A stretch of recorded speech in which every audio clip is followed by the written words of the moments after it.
Okay, hello everyone, and welcome to O-Books Presents. At O-Books we publish books for spiritual living, and O-Books Presents is a place for you to discover wise and authentic and new teachers from every corner of the mind, body, spirit world. Please subscribe if you're moved to. Today I'm talking to Michael Damian, and Michael is a spiritual teacher, or you could call him a non-duality teacher, and also a psychologist. He offers guidance for the direct path of self-realization. That's the kind of nature of his teaching. His teachings center on the contemplative process of self-inquiry, by which we discover pure consciousness as the essential ground of all being. Michael's approach offers unique clarity on how we move from existential crisis and confusion to the divine realization that fully liberates the human heart and mind. And he's got a book coming out with us in end of November 2017 called The Art of Freedom. Hello, Michael. Hi, Ben. How are you? Good, thank you. I want to get straight into it. For people interested in spirituality and spiritual teachings, I'd actually like to start off with that line in your bio to find out a little bit more about what you think and how you teach. It says your teachings center on the contemplative process of self-inquiry. I wondered if you could unpack that a little bit for us and sort of explain how you approach it. Sure. So self-inquiry is, to me, another name for the spiritual path as such. It's not really just one little technique or question. It's really encompassing the entire journey of self-discovery. What am I? Who am I? And it's a contemplative process because we're using it's a turning attention back onto awareness itself. And this is what burns through our many false ideas of self. Does that make sense? Yeah, so turning attention back onto awareness itself. For someone who maybe hasn't sort of ever thought about their own awareness, can you maybe give some pointers how we turn attention back into awareness itself? Sure. So we all know that we are aware, right? We know I'm conscious. I'm a conscious being. But we've got what the perennial wisdom traditions tell us is that we've got this awareness conflated and confused with the mind and body, with ideas, feelings. It's sort of lost out there in the world usually. And so what we're trying to discover and recognize is awareness in its purity. Awareness as that deepest self that can't be objectified. That's looking out of your eyes right now. That's aware of everything, that is beyond the body or any particular content of mind. Gotcha. That deepest self which can't be objectified. So normally you say, well, most of us, we grow up thinking, kind of thinking who we are. I'm happy because of this thing happened in the world, or I'm sad because this thing happened in the world, or my thoughts and my feelings and all this churning stuff inside. No, go ahead. And that's totally natural, right? It's natural that we spend much of our, especially youth, the first half of our lives, going into this relative human experience, and yes, events make us happy or sad, and we either have a kind of harmonious, positive family experience or something much less than that, and it's quite normal to be that our consciousness gets absorbed and sort of lost into that play of events. But at some time in life, and for some people it's quite early, really, that the attention starts to look inward and say, well, who am I and what is this all about? So that's, in that sense, we're all mystics in a way. Yeah. We all have that capacity, and for some of us, that sincere seeking for truth, the truth of your own being, really awakens and drives the spiritual search, which is quite a rabbit hole to go down. Yeah. So no, and because people spend years and years and years and years going down this rabbit hole, but in a way, what you're teaching is that it's quite simple in a way, that it's kind of something. I hesitate to say the word something, but it's what you're pointing to is always there, all through your life. It's always there. We know the self. We know if I can call it the self with a capital S, as it often is, the self, the universal self, the conscious presence. It's this ineffable radiance or mystery of our being. We know it, but we don't necessarily appreciate it or know it directly. The other thing, Ben, is that people tend to we all know awareness, but we tend to associate it with the body, and that we think that the body created it. So we might have a rather materialist paradigm. And then when we hear the enlightenment teachings, we're still holding that material paradigm. So we think awareness is just kind of a bubble that comes out of the material world. Rather, what I'm teaching and what the perennial wisdom teachings are is that we're living in a spiritual, a divine reality. So that's quite a big shift as well. Yes. So what you're saying is that a lot of us have maybe been brought up to think that it's our brain that creates our consciousness, the fact we know that we are who we are, and then most people think when the brain's switch the brain off, that goes. And what you're saying is that consciousness is part of a broader reality of consciousness. It is the reality. Yeah. I don't like so. I'm much more pleased to call reality God or spirit than to say it's just energy or the universe, because when we go inward and discover consciousness as such, it is revealed as totality. It is revealed as something that transcends time and space and transcends the body. And there's countless direct experiences of that transcendence. So it's fair to say then what you're teaching, what you're writing, and what you do in your work is pointing people towards first-hand experience of that God or spirit or that transcendent dimension within themselves that's always there. Yes. Yeah. Yes. And the first movement of that is just to the first effect of that is just to establish a kind of basic sanity, a basic clarity of mind.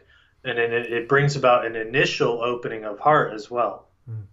So that's the initial, but then it goes much deeper from there. And one of the ways in the book you write about a lot, and I think when you talk to people and your students, if someone's sitting in front of you saying, "I want to get in touch with this, I want to know what this is all about, but I don't know," you talk a lot about false beliefs and learning to recognize false beliefs in your consciousness. Can you say a little bit about what they are and maybe how we can come to notice them? Right. So false beliefs, some of the biggest ones are like life is meaningless. I live in as a separate entity within a merely material world. I'm separate from other people. I'm lacking in worth. I'm not sufficient to the task of life. All this sense of limitation, and we do on the human level. We have limitations, but it's that we're identifying with that, and all of that is false. And those false beliefs appear in our relationships, in our fear about undertaking new endeavors, in our fear of being alive, really, our fear of being powerful, empowered. So almost like anything that's coming out of a sense of fear, not being good enough, not being enough, is what you're talking about here. Yeah, it's all the painful symptoms of identifying solely with the mind and body, and those symptoms are, different, a little different for everyone, but it's all made of the same suffering. Yeah. Yeah. So identifying with the mind and body. So that's like, if something happens. So if I identify fully with my body, if something happens to my body, it's terribly, terribly painful. I feel like it's the end of my world. If I lose a leg or whatever, or something, an illness, and if I fully identified with my body, and that's what and I'm lacking I'm out of touch with the dimension that you're pointing to. That's kind of a false part of the false belief. Yeah. The spiritual, it creates a great contraction of heart or energy. Yeah. And so the spiritual dimension is adding a depth and richness to someone's life, a broader view to the whole thing. And if you're very rooted in a self-image of being, let's say, rich and powerful, or poor and disempowered, or what have you, then you are going to be alienated from your broader nature. Yeah. And that's very painful. Yeah. And that's also why you see maybe people who have billions of dollars wanting to be richer or not feeling like they're rich enough. And Sure. Absolutely. Yeah. Do you you talk about this in your book, and because I think being a spiritual teacher is not like a normal job. People kind of I think tend to come to it through their own experience, through profound experiences that come to them. I thought maybe you could elaborate a little bit on how you came to be doing this role, and your own experience of the transcendent dimension that you're talking about here. Sure. Well, first of all, I always had a spiritual sensitivity or yearning since childhood. I always tended toward this inner life, the inner silence, and I was drawn to Eastern wisdom right off from the beginning in my life. I practiced martial arts with a Korean master, and I had a kind of initial experience of like having a spiritual teacher almost with him. And later I got into the world. I went to university, I studied history, politics, I lived in Europe, I worked in Washington, D.C., I worked in London. And then I came back to Washington, D.C. I was considering a career in, law, international relations, all that kind of thing. But at this time, I was in my mid-20s. By then, like, the inner life had already reawakened, and I was reading a lot of literature and philosophy, psychology. And then I got back in touch with the Eastern wisdom at first, and then also Western spiritual wisdom. And that was my calling. That was like coming back home to what I truly was meant to do with my life. Although I still was interested in the world out there, but I was called to become a psychologist. I was inspired by the life of Carl Jung, and also by a number of Buddhist psychologists who were writing brilliant books about, how Eastern wisdom, what it teaches us about therapy and healing. So I moved to California. I was studying psychology. I was deeply immersed in therapy, group work, all of it. And while I was in that process of opening and unpacking all my conditioning and patterns and wounds, I became more and more of a mystic. I became more and more interested in the ultimate truth. And so that process of self-inquiry really began in earnest then. I see. So you were diving all the way in, deep into to the Western and the Eastern traditions, and so what it kind of, the work you're doing now evolved out of starting off as a psychologist, but really, in a way, what you're doing is kind of you're taking both those traditions and packaging them in a kind of modern non-dual concept way. Yeah, the psychology gives us a lot of insight into the mind and relationships, family patterns. And of course, I was drawn more to the spiritual depth psychologies like Jungian psychology, psychosynthesis, Yeah. Which is a very spiritual approach. Yeah. But yeah, that was a basis for going deeper Yeah. into the enlightenment teachings. And then as I did, I came to that realization of consciousness, and that was an absolutely life-changing event. You know, it's not that you just decide to teach people something helpful.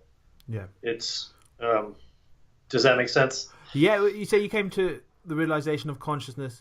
Now, having spoken to quite a few other people and read quite a few others more who've had or claim to have had similar experiences, for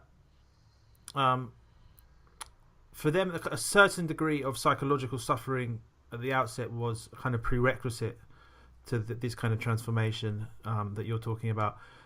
Was that true for you? And maybe you can say something about that big shift.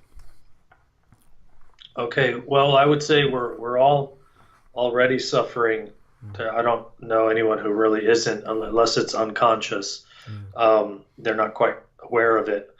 But sure, yeah, I was driven by my suffering, and that I wanted freedom, and I wanted maybe to help other people become free as well. Yeah. So certainly that was part of it, but more important than just having the suffering in oneself driving you is that there is a positive spiritual longing. That is, it's not just to be free from my suffering. It's a deep love for spirit, a love for silence, a yearning to know the essence, and that drove me. Yeah. That drove me to that pure and total realization or shift, which is the classic mystical recognition. Yeah, and you write a lot about that shift and that mystical recognition. I've got a quote here. It says, "All sense of separation is gone. There is an open, lucid awareness that manifests the joy of being. When we are joyful, we do not think to go and find God. In joy, we feel light as a feather, and in that lightness, we know God and all that is worth knowing." Yes. That's really pointing to the realization of pure consciousness, because all along the way, I was becoming more conscious, more insightful, and this helps us. This is absolutely necessary. But what happens in that shift is it's like consciousness announces itself as essence, as the totality, and you experience your own nature as pure, total, vast, free, aware spirit. And in that, I say that is the essence of God, or the isness and allness of what is. So that's the experience I'm describing there. It's quite different from the brief moments of joy that we encounter from time to time. When you say brief moments of joy, you're talking about kind of meditative states, not feeling happy because something someone gave you.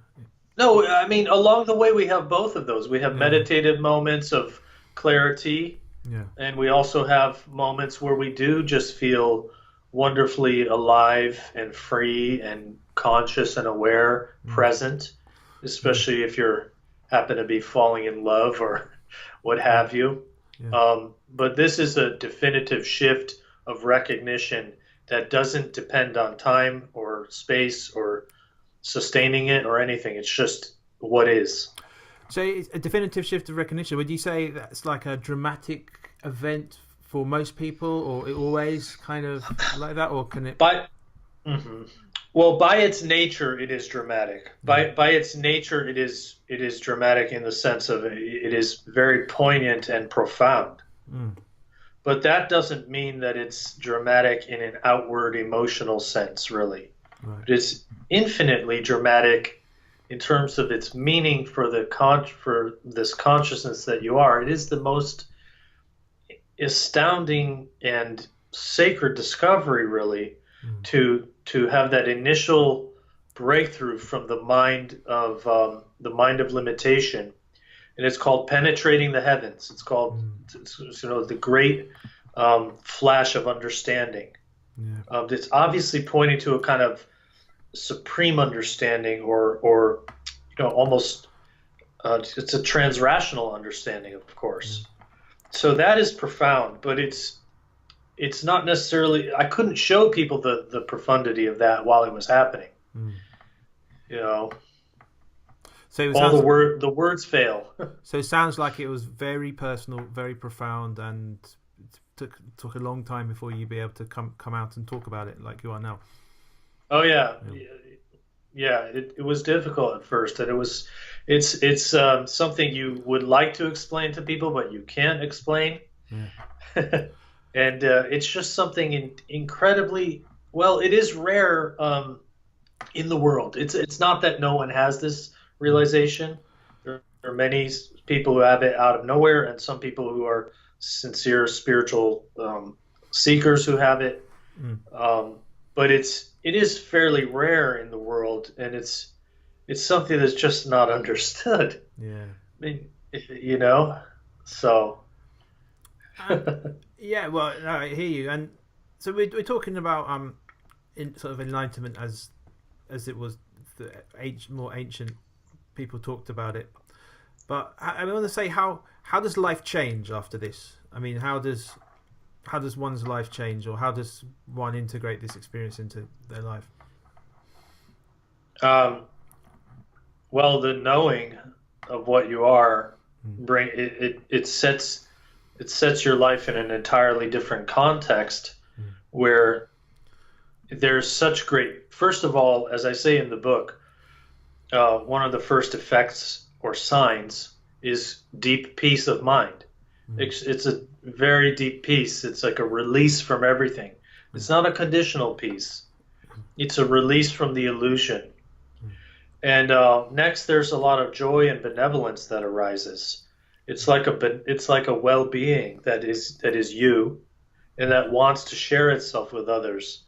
So there's because there's a liberation from the mind and all these false thoughts. There's a liberation, therefore, of your energy. Yeah. Your energy system is, it's almost like opening a can of soda that's been shaken up, and there's a great almost explosion of energy, because the conscious, and I can't exactly explain why this is, but the mind of time and space sort of binds all your energy up, and when that's released, it's almost like your energy is exploding out of your skin. So there's that's the initial effect, of course, but over time, it's like the energy is in an open kind of fluid state of vitality. Yeah. So living with more fluidity, just a sense of living in the eternal now. Things are okay. Yes, you're still navigating life, but you're in the flow. You are that flow, and that's what changed for me. It became, many aspects of life became very delightful. Yeah. Just the simplicity of it. It's like, and it allows you to come back home, down to earth. Before, during my spiritual seeking phase, I'm up here very much in the heavy thoughts and and not that there's anything wrong with that, but all of that ends. So it's like coming back just totally down to earth, and there's like a union of the human and divine again. It's like a complete union. Is that a complete union, a kind of connection with all that is, a kind of a natural joyfulness. You said like the energy that's been released, and I mentioned that before you were caught up in the heavy thoughts. So would you say that not thinking or absence of thought is a part of this kind of change? Thinking becomes much more simple and clear and practical. So it's not that there's a total absence of thought. Of course, there are some more moments where there's just relatively no thought happening. Yeah. The samadhi of no thought is more easily reached. Just deep states of no thought. That can be more easily reached in meditation, let's say. But what it's more characterized by is that the thinking is no longer, you know, chasing itself in circles. But thinking about practical things becomes more clean and clear. Yeah. So it's like rather than your mind is obsessing negatively all the time, it's more of a practical tool. Yeah, your attention, because the intellect is, it is consciousness itself. It's part of it's a vehicle or tool. Yeah. And so it's more like it's set free. What I like to say is that when the intellect or mind is free of the burden of identity, when you know that's not you, then it's free to just do its job. It's free to just contemplate, you know, how you're gonna get from A to B, or your finances, or what have you. Yeah. So it's kind of, your mind is free of that burden, and it can be, you know, it takes on a lighter, easier quality. Exactly. Yeah. And I was going to say, in the book, when you were feeling, so at some point you kind of felt called to write this book, or the book was bubbling up inside you. Can you say something a little bit how you structured it, and how sort of your because it seems to me your style of teaching is about engaging at the level of dialogue and mind, and is that how the book? Would you say that's how the book works, by engaging you that way and taking you on the journey through the words? Yeah, the book. There are different ways of teaching. Okay, so some people take a very just relaxed sort of approach of being present and inviting others into presence, just to have a break from the mind and all that. That's a good. I think that's especially a good start. Yeah. But to me, that's not all of it. I emphasize learning to think more clearly and to understand these rather difficult spiritual concepts, to get a better understanding of them, so that you can really go deeper. So that is, for better or worse, that is part of the path of self-inquiry. Whether you read Ramana Maharshi or Buddhist scriptures or Christian mystics, there is a deeper understanding that is needed. So I try to bring that down to earth for people. Yeah, and I'd say one of why people should read your book is that it's easy to misunderstand maybe some of the older teachers just because they're writing a different cultural time. You're removed in time, and you're removed often in country, and it's quite easy to misinterpret what they're saying, and what you're saying, you're kind of laying it all out in kind of depth and conceptual depth. And actually, this is not about getting lost in the thoughts and intellectual pursuit. It's actually resolving the intellectual pursuit. It's making the thoughts more clear and simple. And if I could say more about the older teachings, what the path of self-inquiry and deeper, let's say, contemplation, it emphasizes understanding, and it's all a matter of making these particular deep discernments between consciousness, between the observer and the observed, and so forth, to understand the nature of our experience. Now, a lot of the older teachings, what they do, or let's say popular teachings, they just say accept everything, love yourself unconditionally, just let it all be, what have you. That's a kind of command being given, but the question is how. And see, beneath all that is what allows you to accept everything is actually the understanding. It's the wisdom aspect. And then when you have that liberating wisdom or insight, then the acceptance is natural. It's like a byproduct. So instead of telling people, well, it's like this, and just feel like that, I explain to them the mechanics of the mind, and that's what we do in the direct path of self-realization. Yeah. So it's not something that's done aside from the heart or the feeling level. It's something that liberates the heart. Yeah. Because what's binding, the only thing binding the heart and the feeling aspect is your false thinking. Yeah, yeah, gotcha. Yeah. And I just had the thought, it's kind of unifying your major interests, isn't it? Your psychological approach and your mystical approach, in a way, isn't it? Yes. Yeah. Yeah. So. And you talk about opening the heart and experiencing love. Quickly, could you say something about experiencing love, because spiritual love love's being used in a slightly different context, perhaps, to how it's normally used here, would you say? Yeah. Well, everyone wants to feel unconditional love. What is that kind of benevolence that you would like to have toward everyone, maybe toward your children, toward your spouse, but we can't get to the unconditional love until we discover what is unconditional in us. This is the unconditioned awareness or presence that says, "Hey, I know my own being, and I see you also as this unconditional presence or light of spirit."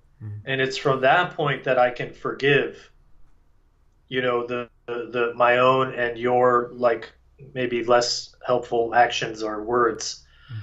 So there's the saying that to understand all is to forgive all, right? Yeah. So when you reach when you tune into the unconditional aspect of being, that's what releases the unconditional love. And would it be, to paraphrase you slightly, would it be fair to say it's like a sense of a kind of a sense of happiness or being held, which is there no matter where you are? Or what's yes, it is that well-being. This spiritual love is the knowing of this well-being, the knowing of this oneness and non-separation. It's not, a lot of people are trying to get to this love where they don't see anything negative, right? They're trying to maybe love all personalities, or, well, you can't love, like, not everything everyone does is wonderful and beautiful. What we're loving is the essence behind all that. So love is not this, just this attitude of denying everything negative or never having a critical thought. It's something deeper. Gotcha. So you say it's not about denying anything negative, the love you feel. And so this kind of, what you're teaching, that the realization, the freedom, it's I think this is a common misunderstanding. It doesn't mean that suddenly, although your experience of life changes profoundly, it doesn't mean that life suddenly loses all charge or trouble or negativity. No, it doesn't. Or obstacles don't completely disappear. The material obstacles. Not at all. I mean, on the relative level, and I'm encountering students who've been told that somehow if they would awaken, then all their problems would disappear, their relative health problems and so forth. Really, I'm hearing this, and there's a kind of like almost a narcissistic belief in those kinds of ideas, that the path will just be clear for me. A lot of things will be clarified for you.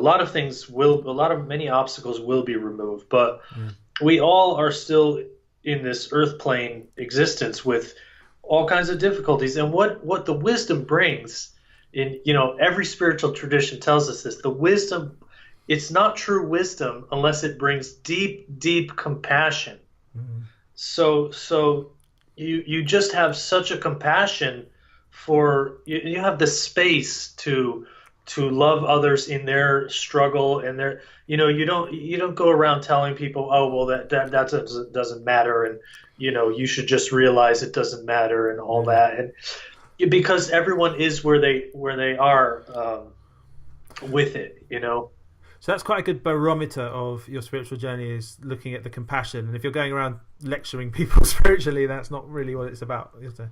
Absolutely not. Yeah. And so where are you based? How what are you up to? How how do you normally find your teaching and all that stuff? Okay, I'm based in Mill Valley, which is in Marin County, California. Just we're 20 minutes north of San Francisco over the Golden Gate Bridge. Yeah. So I have regular meetings here in this area, and I also teach sometimes in the Netherlands, usually once a year. Yep. But more and more meetings are going online on Facebook Live or on YouTube. We're starting to film more. Yeah. And people can also get in touch with me, send an email and arrange a private, video chat or phone call with me to talk about the path and to make contact with the teachings. So I emphasize that many seekers, you'd be surprised, as long as they've been seeking, that they have not really been working with a teacher, closely. That's someone who knows them. So that is part of this more traditional approach here. Yeah, and you'd also recommend possibly one-on-one work with the teacher. Absolutely, yeah.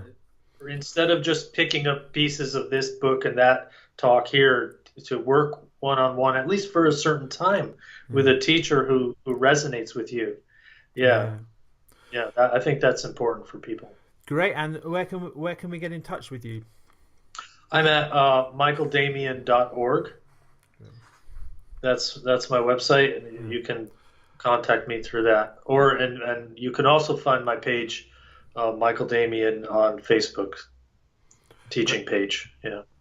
Fantastic. And I would definitely recommend, if anyone listening to this is drawn to this style of teaching, to non-duality, or just would like some of the stuff that's out there kind of cleared up and made sense of and clarified, definitely check out the book. It's going to be probably going to be out either just after this interview is released, or just after this interview is released, but November 2017. Yes, thank you so much, Ben. It's been a pleasure to talk with you. Likewise. Thanks again, and I hope to get you back on soon.